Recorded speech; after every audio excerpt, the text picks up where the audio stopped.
Diolch yn fawr am y croeso ac am y fraint o gael bod yma gyda chi yn y tabernacl.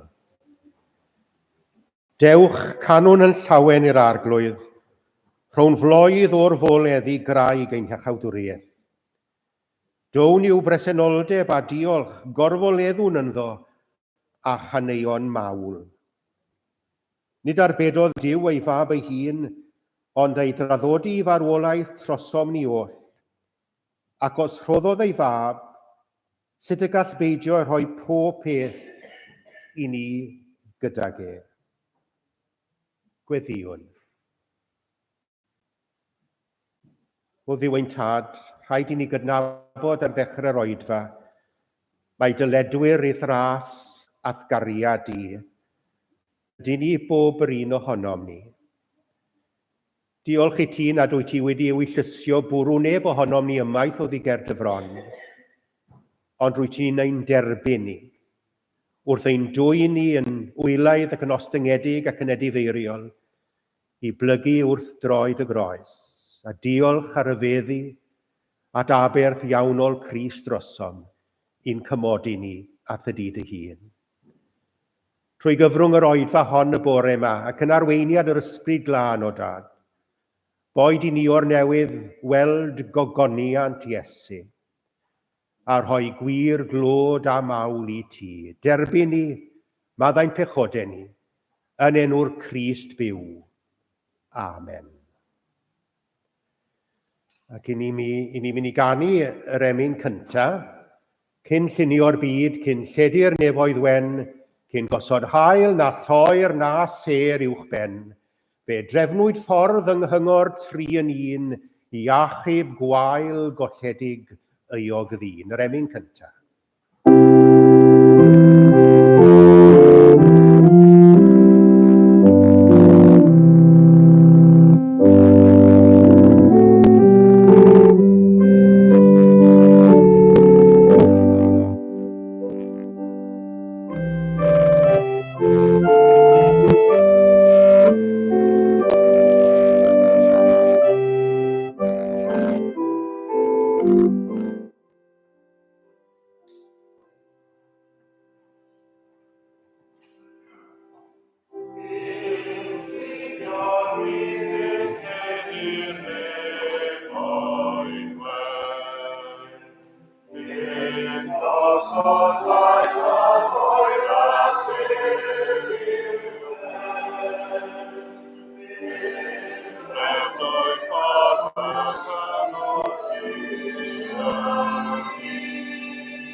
Daw'r darlleniad y bore yma o'r bedwaredd benod o'r llythyr at y Philippied. Yn dechrau darllen yn y 10fed adnod. Y mae'n llawenydd mawr yn yr arglwydd i mi fod eich gofal amdanaf yn awr o'r diwedd wedi blaguro eto. O ran hynny yr oedd y gofal gennych yr amser cyfaddas oedd yn eisiau. Nid fy mod yn dweud hyn am fod arnaf angen, oherwydd yr wyf fi wedi dysgu bod yn fodlon beth bynnag fy amgylchiadau. Gwn sut i gymryd fy narostwng, a gwn hefyd sut i fod uwch ben fy nigon. Ym mhob rhyw amgylchiadau yr wyf wedi dysgu'r gyfrinach sut i ddygymod, boed a llawnder neu newyn, a helaethrwydd neu brinder. Y mae gennyf gryfder at bob gofyn trwy'r hwn sydd yn fy nerthu i. Hynny, da y gwneithoch wrth rannu am i fy ngorffrymder. Yr ydy chwythau Philipied yn gwybod pan eithim allan o Facedonia ar gychwyn y genhadaeth, na fi gan yr un eglwys ar wahân i chwi yn unig ran gyda mi mewn rhoi a derbyn. Oherwydd yn Thessalonica hyd yn oed anfonasoch unwaith ac eilwaith i gyfarfod am hangen. Nid ceisio'r rhodd yr wyf, ond ceisio'r elw sy'n cynyddu i'ch cyfri chwi. Yr wyf fi wedi derbyn fy nhal yn llawn. A mwy na hynny, y mae gennyf gyflawnder ar ôl derbyn trwy lew Epaphroditus, yr hyn anfonasoch chwi. Y mae hynny yn arogl per, yn aberth cymeradwy wrth y fodd Duw. A bydd fy niw i yn cyflawni eich holl angen chwi yn ôl cyfoeth i ogoniant yng Nghrist Iesu. Un Duw a'n tad y byddo'r gogoniant, byth bythoedd. Amen. Wy'n falch iawn o weld chi'r plant. Gallech chi fod tyma bach yn bellach oddi wrtho i, wy'n siŵr. Ond mae'n hyfryd iawn eich gweld chi bob un ohonoch, iawn mi ddangos rhywbeth i chi nawr. Felly bod Angharad wedi weld e o'r blaen. Yn yr ail bennod o lyfr yr Actau, mae yna hanes am ffrindiau. Nifer penodol o ffrindiau, 4 ohonyn nhw. Ac roedd gan y 4 ffrind yma gyfaill arall, ffrind arall, oedd yn methu cerdded. Oedd wedi barlysu, coesau jeli ydag e, oedd yn cwmpo. A felly, dyma'r 4 ffrind yn penderfynu cario'r dyn yma ar coesau jeli, ar ei fatras, bob cam o'r ffordd i dŷ yng Nghapernaum. Ond nid tai fel yna sydd yn Israel, ond tai a to fflat yn dyfe. A maen nhw'n penderfynu mynd i'r tŷ yma yng Nghapernaum am ei bod nhw wedi clywed bod Iesu yno yn dysgu'r bobl. Maen nhw'n cyrraedd y tŷ, y 4 ffrind yma nawr, oedd yn cario'r dyn yma ar coesau gwan, ar ei fatras. Maen nhw'n cyrraedd y tŷ, maen nhw'n dod at y drws, o ddim gobeith mynd mewn trwy'r drws. Felly, maen nhw'n edrych mewn trwy'r ffenest. Oedd y ffenest yn rhy fach, ac o'n nhw'n gallu gweld bod y tŷ yn llawn. Yn llawn o bobl yn gwrando'n astyd ar Iesu'n dysgu, ar Iesu'n siarad. A felly, dyma nhw'n penderfynu dringo'r grisiau wrth ochr y tŷ, lan i ben y to fflat. Ac yna, maen nhw'n torri twll yn y to. A maen nhw'n edrych lawr trwy'r twll, a maen nhw'n gweld Iesu yn siarad â'r bobl. A dyma nhw wedyn, dyma'r 4 ffrind yn gafel yn y dyn a'r coesau jeli oedd yn gorwedd ar ei fatras, ac yn ei ollwng e trwy ddefnyddio'r haff lawr drwy'r twll yn y to.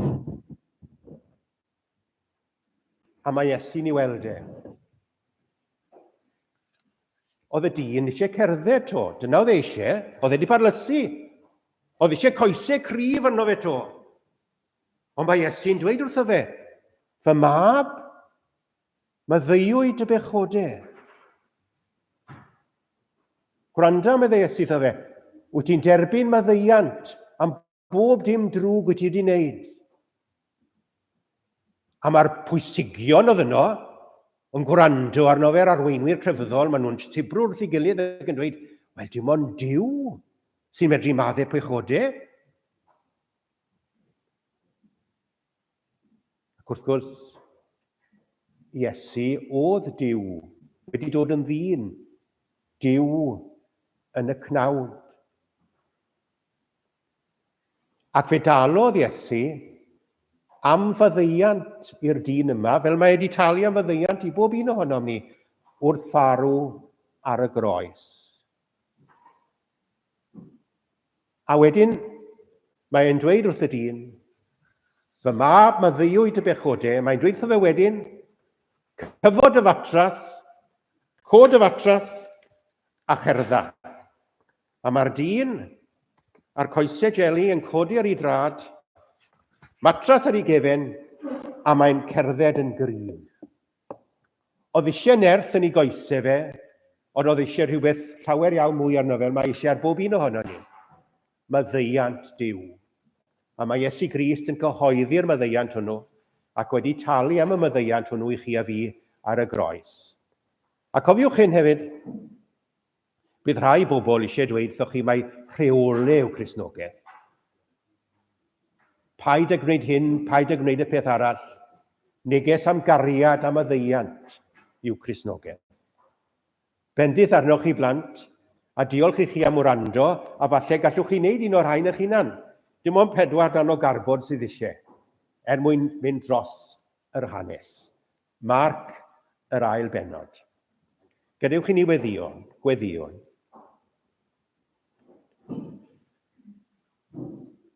Ein tad trigarog, llygwn yn wylaeth ac yn ostyngedig ger dy fron yn awr. Caniatáu ni ymdawelu yn dy bresenoldeb sanctaidd, ac i wybod mai ty di sydd Dduw. Wrth law o hyd i wrando cry, ac yn un diolch i ti, fel y dywed yr emynydd, llef yr isel ni ddirmygu, clywi o cheneidiau'r clawd. Ac yn un diolch o dad, pan nad yw'n geiriau ni yn ddigonol, dy fod ti yn deall yn iawn o cheneidiau dwfn ein calonau ni. Helpa ni o arglwydd, wrth i ni gyd weddio, o ffrymu mawl a diolch i ti. A hynny o lwyrfryd calon, am yr arglwydd Iesu Grist. I ni'n diolch i ti o dad, eith annwyl fab, fyned o ddiamgylch yn gwneithio'r daioni. Ac nad oedd neb o gwbl islaw i sylw. I ni'n diolch i ti am ei ddewrder wyneb yn wyneb ag erledigaeth a beirniadaeth yr arweinwyr crefyddol. I ni'n diolch i ti o dad i fod e wedi estyn i law i gynorthwyo dynion a merched i sefyll, i godi ar ei trad. I fod e wedi amddiffyn yn llwyr yr rhai oedd yn cael ei damsang dan draed. Yn wir, i ni'n gwybod o dad fod ei esiample yn her i ni. A'i ddysgeidiaeth yn heriol dros ben i alwad arno mi gerdded yr ail filltir i droi'r boch arall, i garu'n gelynion hyd yn oed. Ac i ni'n gwybod o dad na allwn ni gyflawni'r pethau ma'n yn erbyn hunain. Yn wir o arglwydd boed i'n calonau ni fod yn agored i'r Crist byw deyrnasu ynddynt. Mwyn i ni fod yn sianela i'w gariad, yn sianela i'w garedigrwydd a'i gymwynasgarwch a'i dosturi yn hyn o fyd. Ac wedi ni fynd o'r Oedfa'r Bore yma, boed i ni fyw ymhlith yn cydfforddolion mewn ffordd sy'n amlygu fod gyda ni rhyw drysor cwbl arbennig yn ein perthynas ar arglwydd Iesu Grist. Dy annwyl fab a gyflawnodd y fath a ioni drosom, a hynny ar groes unig Calfaria. I ni'n gorfod cydnabod o Dad fod na ryw ddirgelwch yn perthyn i'r hyn a ddigwyddodd ar y groes, ond boed i'n ffydd ni'r bore yma yn sicrhau ni fod Iesu ar y groes unig honno wedi cymryd arno hun ein pechodau ni, ein hanwireddau ni, yn doluriau ni hyd yn oed. Wedi wynebu cael ei wahanu o ddiwrth i ti yn lle ni. Clywyd y waedd ungol honno fy niw, paham ymgadewais. Y fath gariad, y fath ras, dy annwyl fab yn bodloni, bod ar wahân i ti, wrth iddo gymryd arno hun ein pechodau ni. Dyma'r cariad mwyaf rhyfedd fi eriod, a'n unen wrth rychau y cariad syfrdanol hwnnw. A diolch i ti, o Dad, diolch i ti, dy fod ti wedi atgyfodi dy annwyl fab ar fore'r trydydd dydd yn brawf, dy fod ti wedi derbyn i aberth iawnol drosom ni. Iesu Grist ein ceidwad, Iesu Grist y cyfaill a lun. Y Crist byw sydd gyda ni drwy'r ysbryd glân yn ynerthu ni, yn galluogi ni i gyflawni'r amhosibl mewn rhai sefyllfaoedd, yn galluogi ni i faddau, yn galluogi ni i droi'r bwch arall. Boed i'r Crist byw gymryd meddiant llwyr o Dad yn ein calonnau ni nawr. A boed i ni gyfrin bendithion. Bod ni wedi cael y fraint o adnabod Iesu, ac yn ei adnabod e, profi fyddeiant e, profi gwmni e, profi ymgeledd e. O Arglwydd Tregarog, gwrando'n gweddi ni nawr. Gwrando ar weddiau personol dy bobl sydd yma'n bersonol. A gwrando'n gweddi ni fel cynulleidfa, bendithiad eglwys yma yn y tabernacl yn weinidog ac yn braidd. Tywys hwy ath ysbryd glân yn ei tystiolaeth i ti. Helpa ni oll fyw gan ddangos Iesu a gwasanaethu'n hoes. O Dad Tregarog, gwrando'n gweddi maddau'n pechodau ni, yn enw Iesu Grist ein harglwydd. Amen.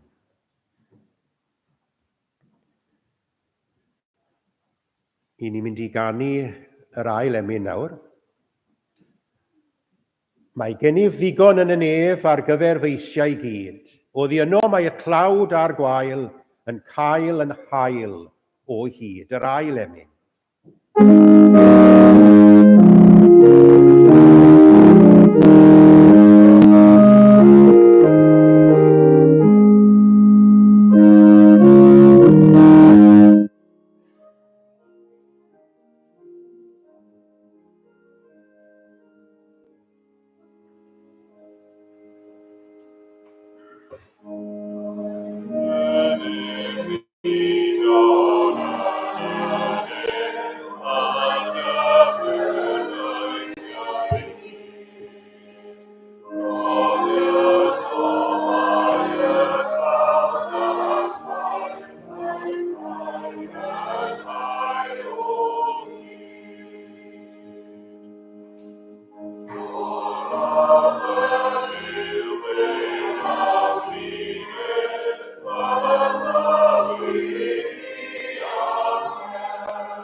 i ni mynd i ganolbwyntio'n meddyliau nawr ar y 4 adnod ar 15 yn y 4 bennod o'r llythyr at y Philippiaid.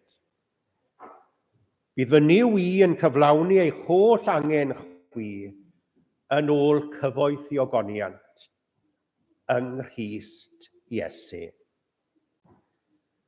Bu aelodau'r eglwys yn Philippi yn hael iawn wrth Paul ar sawl achlysur, ac fe werthfawrogain fawr ei rhodd ola iddyn nhw drwy law Epaphroditus. Roedd na daith o 800 milltir o Philippi i Rufain, ac fe olygau hynny 6 wythnos o gerdded blinedig ar hyd llwybrau garw a pheryglus. Bodlonodd Epaphroditus, chwarae teg iddo fe, ymgymryd ar daith beryglus hon mwyn dwyn rhodd ariannol i Paul, a fyddai'n i alluogi fe i brynu bwyd ac angenrheidiau eraill a gynten gaeth yn ei gadwyni yn y carchar yn Philippi.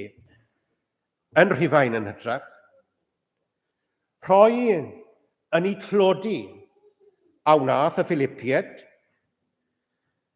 a rhoi yn ei prinder. Ac o'n nhw wedi darganfod fod rhoi a berthol yn cyfoethogi'r rhoddwr. Ac darganfu'r Philippiaid fod yr hyn a ddywedodd yr arglwydd Iesu Grist yn gwbl wir, dydwyddach yw'r rhoi na derbyn. Nid dyn dedwydd yw'r cybydd. Y sawl sy'n gwylio pob ceiniog ac nad yw am rannu â neb. Ac nid dyn dedwydd chwaith yw'r sawl sy'n gwario'n ddidoreth arno'i hunan, heb weld yn ei hunanoldeb y byddai'n fraint iddo rannu ar anghenus. Ac fe welodd Paul fod haelioni'r Philippiaid yma yn ffrwyth i tyfiant ysbrydol, a bod ei haelioni yn cynyddu cyfri ysbrydol erbyn dydd y farn. Ac roedd gan Paul yn awr ddigon o gynhaliaeth yn sgil yr rhodd ariannol a ddygwyd gan Epaphroditus ato yng Ngharchar, a mae'n defnyddio iaith addoliad yr Idddew i ddisgrifio'r rhodd ar oglper ac aberth cymeradwy. Pwysleisio Paul felly bod rhoi yn hael yn act o addoliad i Dduw. Mae'r rhoi yn hael yn act o addoliad i Dduw. Cristion a gŵr busnes rhyngwladol oedd W. Maxi Jarman. Adeiladodd gwmni oedd yn cyflogi 75 o weithwyr i fod yn gwmni oedd yn cyflogi 75,000 o weithwyr. Ac enw'r cwmni hwnnw yw Genesco. Cwmni a sefydlwyd yn Unol Daleithiau'r America ydyw, ac erbyn heddi mae gan y cwmni 132 o siopau yng ngwledydd Prydain, siopau sy'n gwerthu sgidiau. Ac yn ôl Google, mae yna 2 siop yng Nghymru, un yng Nghaerdydd a'r llall yn Abertawe. A mae'r siopau yng Nghymru yn dwyn yr enw siw, S-E-C-H, sef y gair Almaeneg am esgid. Ac ar un cyfnod, pan oedd y cwmni yn ei anteth, roedd Maxi Jarman rhoi miliynau i ffwrdd. Oedd yn hael iawn, adeiladodd eglwysi ar draws y byd, a chyfrannodd yn hael i bob math o achosion Cristnogol.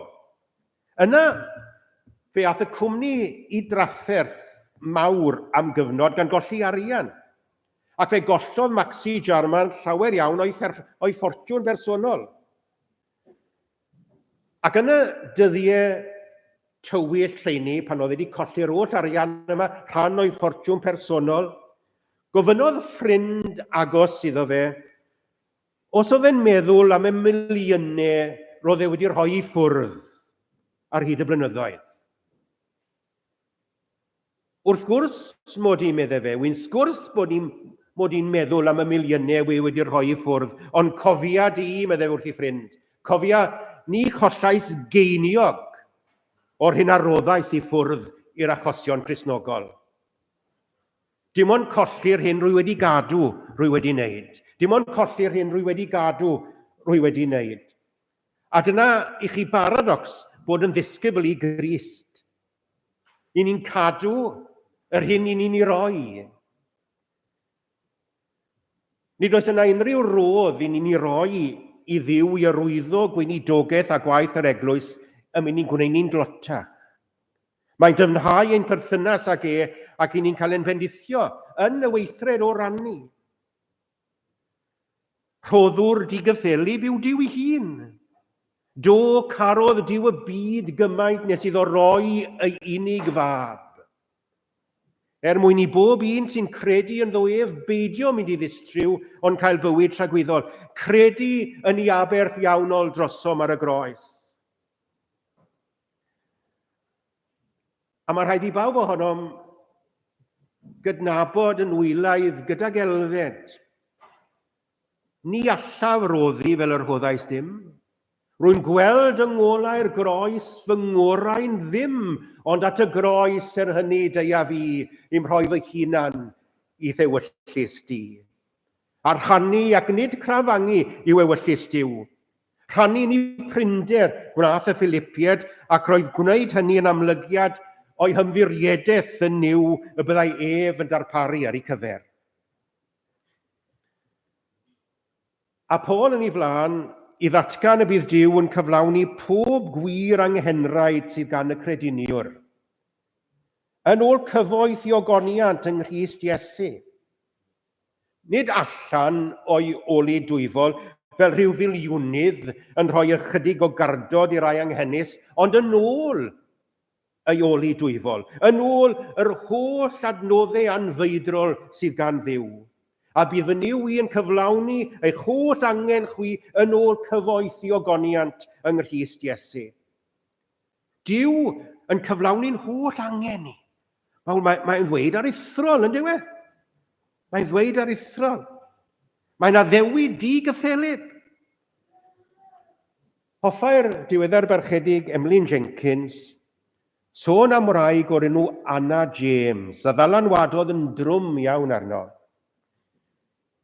Un a ddaeth i argyhoeddiad dwfn yn newigiad 1914 oedd Ann James, ac a dystiau'n agored i achubiaeth bersonol. A dyma i chi dystiolaeth Emlyn. Pan ddes i'w hadnabod, roedd yn gaeth i'w chadair gan y cryd cymalau creulon, gan y gwynegon. Mynai ddod hynny'r oedfa, dibynnau ar ei ffriod i'w chludo ni chader olwyn, a byddem ni'r plant yn cael y fraint o'i holwyno adre. Roedd hi'n berson a chanfu brofiad ysbrydol cyfoethog iawn, ac nid yn anfynych y byddai'n barod a gair o brofiad ac a chan. Ambell dro, wrth geisio canu, byddai'n gosod y cyweirnod yn rhy uchel, ac yna'n ail ddechrau gan ddweud, fe bwra hi to, a chael ail gynnig, a phawb wrth ei bodd. Yn y geia, pan na allai ddod i Bryn Seion, mae Bryn Seion yn Crosans gyda llaw. Yn y geia, pan na allai fentro i Bryn Seion, bydde twr ohonom ni'r plant, rhwng ysgol Sul ac Oedfa'r Nos, yn ymweld â hi ar ei heilwyd ac yn cynnal oedfa iddi. Tybiem rhyw dro i ni ddewis yn dda wrth i ni ganu'r dôn Aberystwyth ar geiriau beth sydd i mi yn y byd gorthrymderau mawr o hyd. Ond nid oedd gwynegon erchyll wedi anffurfio holl fysedd i dwylo hi, ond nid oedd hi mewn poenau parhaus, ond medde Emlyn wedi canu'r emyn addas mewn dyfynodau. Fe ddwedodd Ann, wy am i chi ganu'r emyn to, a'i ganu fel hyn. Beth sydd i mi yn y byd, ond bendithion mawr o hyd. Cyfaill ar ôl cyfaill sydd yn fy helpu nos a dydd. A dyma wraig a dystiau yn ddios gyda geben fardd, Mae gennyf ddigon yn y nef ar gyfer feisiau i gyd. O law fy niw y daw mi wn, bob cymorth heb na cai.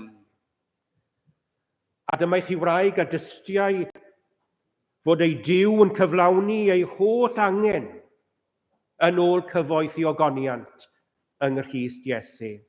Medde'r salmydd, bydded iddynt ddiolch i'r arglwydd am ei gariad ac am ei ryfeddodau i ddynol ryw. O na fydde dynion a merched yn rhoi diolch i Dduw am ei ddaioni ac am ei gariad.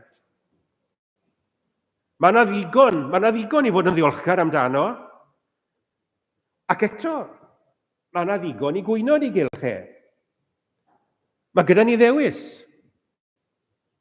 A wnawn ni ganolbwyntio ar anawsterau bywyd neu fwrw iddi i gyfri ein bendithion a'r rheini'n peri syndod ac yn peri rhyfeddod i ni. Fe dreuliodd Robinson Crusoe 7 mlynedd a 20 wedi longddryllio ar ynys drofanol. Ac fe geir 2 restr ganddo. Un yn destynau diolch a llall yn rhestr o'i gwynion. Cwyn. Dyma fi'n gaeth ar ynys anghyfanedd heb obaith.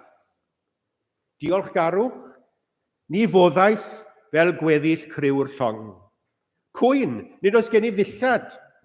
Diolchgarwch, rwy mewn gwlad dwym, a phe bai gen i ddillad ni buaswn yn ei gwisgo nhw. Cwyn, nid oes gen i unrhyw ffordd ddim amddiffyn fy hun rhag dyn nac anifail. Diolchgarwch, ni welaf unrhyw anifeiliaid gwyllt yma a ymosod arnaf fel y gygwelais ar arfordir Affrica. Beth pe bawn fyddi fy llongddryllio yno. Cwyn, nid oes gennyf neb i siarad ag e. Diolchgarwch, gyrodd y diw y llong yn ddigon agos i'r tir, fel fy mod wedi llwyddo i gymryd oddi arni ddigon o adnoddau angen rheidiol i'm cadw heb unrhyw angen tre byddaf byw. Robinson Crusoe, cyfri fendithion.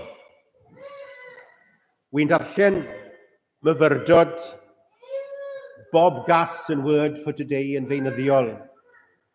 Yn ddiweddar cawsom ni'r geiriau yma. It is not Disney World thinking to focus on the good things of life. It is not Disney World thinking to focus on the good things of life. It is wisdom. Ceir cyfoeth anhygoel gan Dduw ar ein cyfer. A bydd fy niw i yn cyflawni ei holl angen chwi yn ôl cyfoeth i ogoniant yng Nghrist Iesu. Fy niw i. A ryw olwg Duw yw fy niw i bawb o deulu dyn. Ynddo fe ein ni'n byw yn symud ac yn bod. Fe sydd rhoi anadleiniau i bob un ohonom ni, ac iddo fe bydd rhaid i ni gyd rhoi cyfri rhyw ddydd. Dyn, i hun yw'r dystiolaeth gryfa dros gredu yn niw y creawdwr. Ac yn wahanol i'r anifeiliaid eraill, mae gan fi yn yr hyn alw'n un bersonoliaeth. Gall ddewis yn ystyrlon, mae gydag e gydwybod. Gall wahaniaethu rhwng da a drwg. Gall garu a chydymdeimlo. Ac i'w chlaw pob dim mae ynddo reddf i addoli. Ble mae dyn wedi cael y priodoleddau hyn? Nid esblygiad, na damweiniau eu cynhyrchodd. Dyma'r ateb i chi yn llyfr Genesis.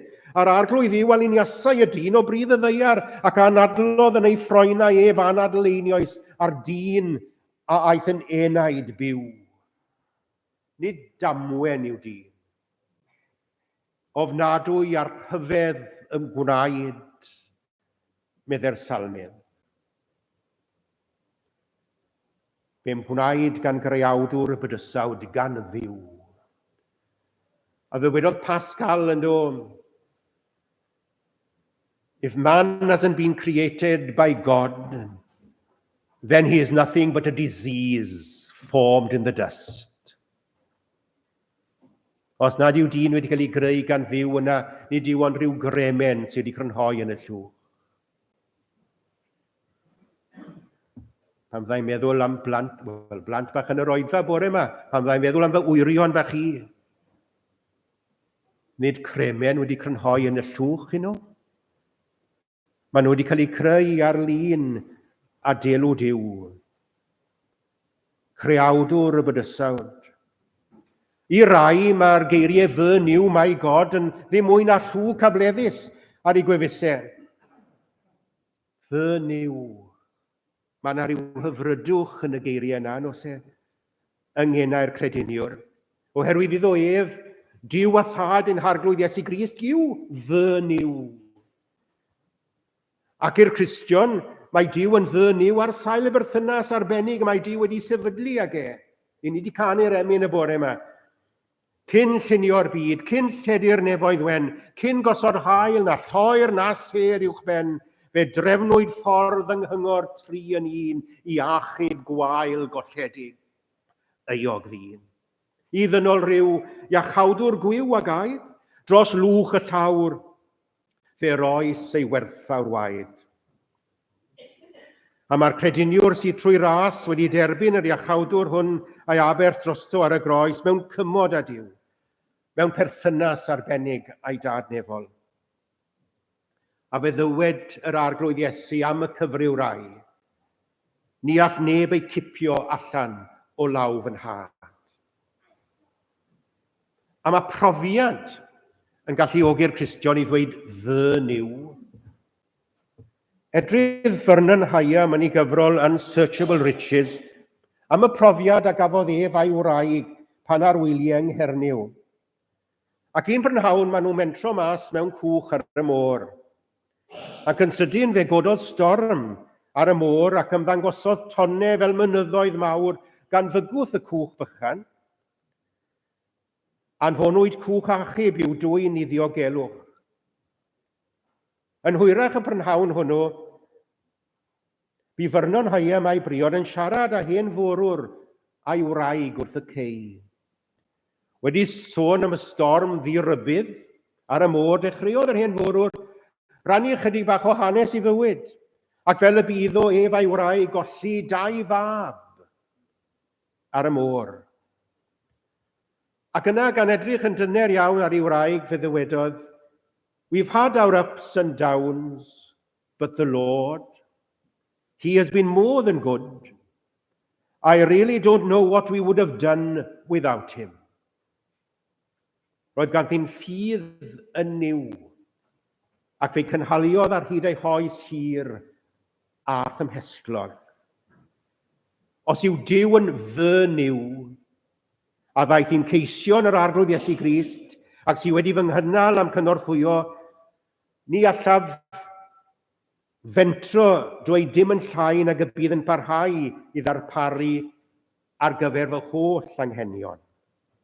A bydd fy niw i. Mae'r gair bydd na yn air pendant iawn. Ni chawn ein gollwng ni lawr. Blynyddoedd yn ôl, a wy'n licio'r stori fach yma, faint o ydy hi'n llythrenol wir, wy'n mynd siŵr, ond mae'r ergyd yn berffeth.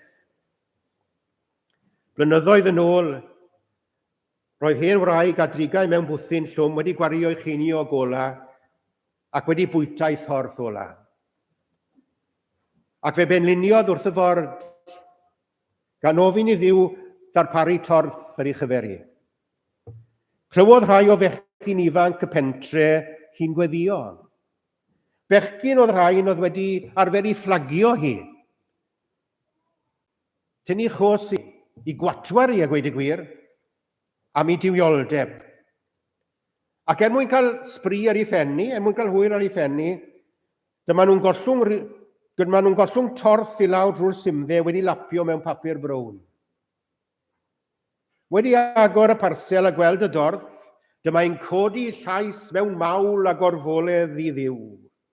A dyma'r bechgyn yn agor y drws gan chwerthu na freolus ac yn esbonio mai nid Duw ond hwy oedd wedi anfon y dorth. Ond nid ar chwarae bach, Roedd y wraig fach ddiwiol yma i gael ei gwatwar. A dywedodd wrthynt, pidwch chi a thwyllo'ch hunain. Pidwch a twyllo'ch hunain, Duw anfonodd y dorth, ei fod e wedi gadael i'r diafol ddod â hi. Ond fel ni'n gwybod yn dyn ni, a mae'r ysgrythurau yn cadarnhau hyn, medr Duw ddefnyddio amrywiaeth o ffyrdd i ddiwallu'n anghenion ni. Bydd yn cyflawni i addewid i blentyn ffydd. Wi'n licio geiriau Martha Cook. In some way or other the Lord will provide. It may not be my way, it might not be thy way. And yet in his own way the Lord will provide. A bydd y niw i yn cyflawni eich holl angen chwi. A mae'r gair cyflawni'n golygu'n llythrenol llanw yn llawn. Ein holl angen mae Duw yn addo i cyflawni. I ni eisiau lot o bethau, ynddi ni? I ni eisiau lot o bethau, ond nid oes gwir angen llawer o'r pethau hynny i ni'n ei chwennych arno ni. Duw'n darpar o hyd at y raid dynol ryw, yr hyn sy'n rhaid i ni wrthyn nhw. Beth yw'n anghenion dyfna ni? Fe ddwedodd Billy Graham bod gan ddyn ddau angen ysbrydol mawr. Un angen yw maddeuant. Yr angen arall yw daioni. Yr arglwydd yw fy migael. Yn sicr bydd daioni a thrigaredd yn fy nilyn bob dydd o'n bywyd. Awgrymodd sawl un bod gan y bugail a ddarlunir yn y drydedd Salm ar 20 ddau gi, ac fe'i henwyr nhw yn yr adnod ola daioni a thrigaredd. Yn y dwyrain, yr arfer yw i'r bugail arwen i ddefed, ac mae'r cwn yn dilyn o'r tu ôl. Yn sicr, bydd daioni a thrigaredd yn fy nilyn bob dydd o'n bywyd. Gair gwan yw'r gair dilyn i ddal ystyr y salm. Ymlid neu erlyd oedd yn ei feddwl ac mae Lewis Valentine wedi cyfieithu fel hyn. Yn ddiau y mae daioni a chariad yn erlyd ar fy ôl holl ddyddiau fy mywyd, yn erlyd ar fy ôl. A gwela'r salmydd, daioni a thrigaredd, Duw yn ei erlyd fel dau gi yn erlyd y defaid. Glynant wrtho. Daioni a thrigaredd Duw ydynt. Y Duw nad yw am ollwng gafel yno ni. Fe ganodd George Matheson am ddiw, o gariad nam gollyngu i. Angofiai byth o Rhys Nicholas yn pregethu gyda ni mewn cyrddau pregethu yn Seion Baker Street blynyddoedd lawer yn ôl. Dim ond ychydig cyn i farw. Ac roedd e'n eiddil ac yn wan. Ond oedd e wedi mynnu dod y cyfarfodydd pregethu. A wy'n cofio yn yr oedfa nos Sul, oedd e wedi ymdrechu esgyn i'r pulpit, ac fe ddefnyddiodd ei holl egni i floeddio ar draws y capel, O love that wilt not let me go. Cariad Duw. A'i eiriau fe, mae golau i mi yn dy berson hael. Pen llanw fy ngorfoleth yw dy gael. Yn y cariad yma, na fe'n ollwng gafel yn y crediniwr. Yn enherlyd ni a'n denu ni a'i gariad ma Duw. Gwyr yn iawn am ein hangen dwfn ni am gariad a daioni na fe'n ollwng gafel yno. Y mae'ch tad yn gwybod cyn i chi ofyn beth yw'ch anghenion, medde'r arglwydd Iesu. Nid arbedodd Duw ei fab ei hun, ond ei draddodi farwolaeth trosom ni oll, ac os rhoddodd ei fab sut y gall peidio a rhoi popeth i ni gydag e. A mae Duw wrth roi ei fab i farw trosom wedi rhoi cymaint gwerth arno ni. Ac mae am ein cynnal ni. Ond i ni'n gorfod plygu i ofyn am gymorth. Gofynnwch ac fe roddir i chwi, meddai Iesu, ynddo fe? a curo a gofyn o'r pwys mwyaf. Gofyn gyda'r parodrwydd i ddweud, dewyllus di awn eler, gen i fi. Thy will be done, Lord, and done by me. Yn y troi at ddiw, yn y troi at ddiw. Mae dyn yn derbyn at gyfnerthiad, yn profi tangnefedd. Mor bwysig yw'r troi. Cydnabod dibyniaeth, cydnabod angen. Gyda Duw, mae'r gwir olyd sydd ei angen arnom i ddiwallu ein gwir angen. Cariad a daioni'n cofleidio ni a'n hymgeleddu ni. Cariad a olygodd croes i'w anwyl fab i ddwy'n maddeiant a chymod a Duw i'n gafel ni. A bydd y niw i yn cyflawni eich holl angen chwi yn ôl cyfoeth i ogoniant yng Nghrist Iesu. Pwy yn wir at ddirnad cyfoeth Duw? Ni'n sôn yn dyn ni am gyfoeth i dirioneb, cyfoeth i ogoniant, cyfoeth i ddoethineb, cyfoeth i fesur i ras. Ni'n sôn am anchwiliadwy olyd Crist. Gwastraff ar eiriau. Fydde ni geisio disgrifio yr hyn sy'n anisgrifiadwy, cyfoeth Duw. Medde Paul, yr un arglwydd sydd i bawb, sy'n rhoi o'i gyfoeth i bawb sy'n galw arno. Sylwch ar y pwyslais. Amlygodd Duw i ogoniant i ni yng Nghrist Iesu. Ac yng Nghrist y gwelwn ni gyfoeth i dirioneb a'i drigaredd, i ras a'i gariad. Ac i ni gael tynnu ar y cyfoeth hwn drwy ffydd yng Nghrist. Ffydd yng Nghrist sy'n dwy'n cyfoeth, gras a chynhaliaeth Duw i'n gafel ni. O law fy niw y daw mi wn bob cymorth heb na cai. Ffydd i ysgog yn niw y tad yn wyneb stormydd enbyd bywyd, oedd ffydd eben fardd. O law fy niw y daw mi wn bob cymorth heb na cai. Wy'n dod i'r terfyn nawr. Edrydd Thomas de White Talmud am ddyn busnes yn dychwelyd o Efrog Newydd i wledydd Pryden. Ac fe ollyngodd ei hun fel sach o dato ar gader yn y gegin gan ddweud, a popeth wedi mynd. Beth wyt ti'n feddwl, holodd pawb? Wel, mae'r fusnes wedi mynd i'r wal. I ni'n mynd i golli'r tŷ yma, ni allwn ni dalu'r morgais bellach, s'dim byd ar ôl. Ac fe redodd i ferch fach at y dyn yma o ben draw'r stafell, gan ddweud, Dad, wi ar ôl, wi gyda ti o hyd. A dath i wraig a fi'n hynod o gynorthwyol ac yn llawn cydymdeimlad ato a dweud,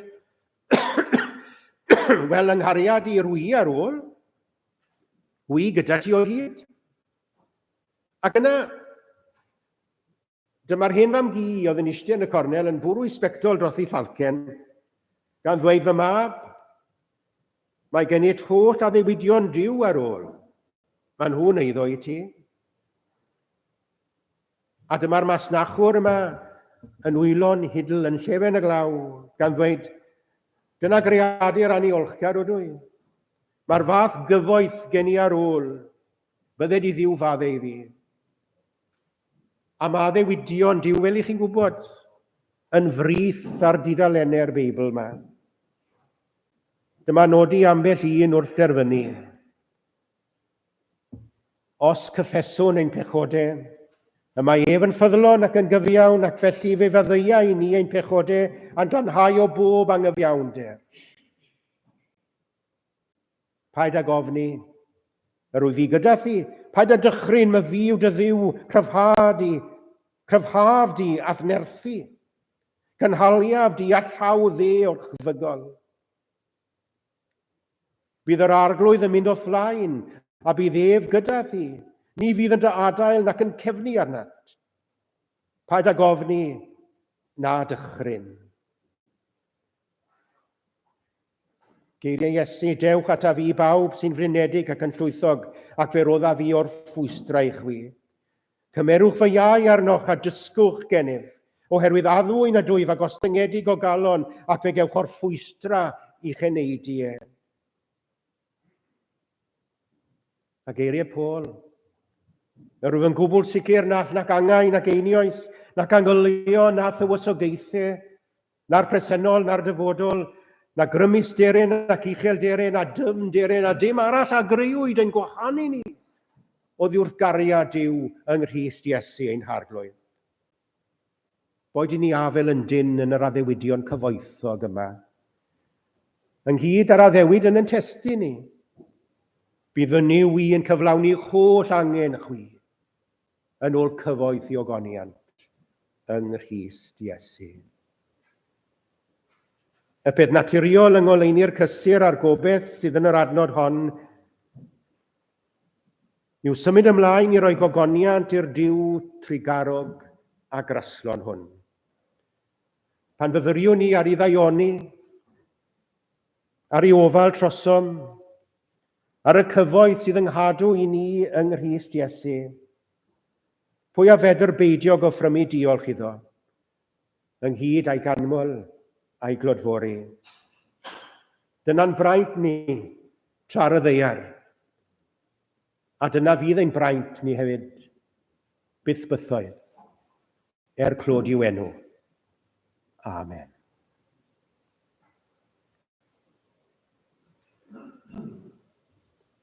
Fe unwn ni nawr i ganu'r trydydd emyn. I o'r anddeidrol yn dy gwmni, daw gorfoledd i mi'n llawn. Ymollyngaf yn dy gariad ac ymgollaf yn dy ddawn. Dy gadernid sy'n fy nghynnal, mae dy ddoniau yn ddi-ri. Cyfoeth y dwyt heb ddim terfyn, mae cyflawnder yno ti, y trydydd emyn.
Diolch i ti o Dad, ein bod ni o dan dyfendydd. Gwared ni rhag peidio troi ata ti, ond bydded i ni'n wastadol gydnabod ein dibyniaeth arna ti, pwyso ar dy ddaioni di, profi dy gwmni di, profi dy dangnefedd di. Ac ar yr awr hon yn awr, i ni'n ymwybodol bod Gruffydd yn esgyn i bilpid Peniwyl. Ac i ni'n gofyn ar ei ti i dywys ef at lan ysbryd, a dyro eneiniad yr ysbryd lan ar ei neges ym Mheniwyl sy'n digwydd yn dechrau digwydd nawr o Dad. Dyna'n gweddi ni. Bendithia ni wrth i ni ymadel ar oedfa hon, a gras sy'n harglwydd Iesu Grist a chariad Duw a chymdeithas yr ysbryd glân, a fyddo gyda ni oll. Amen.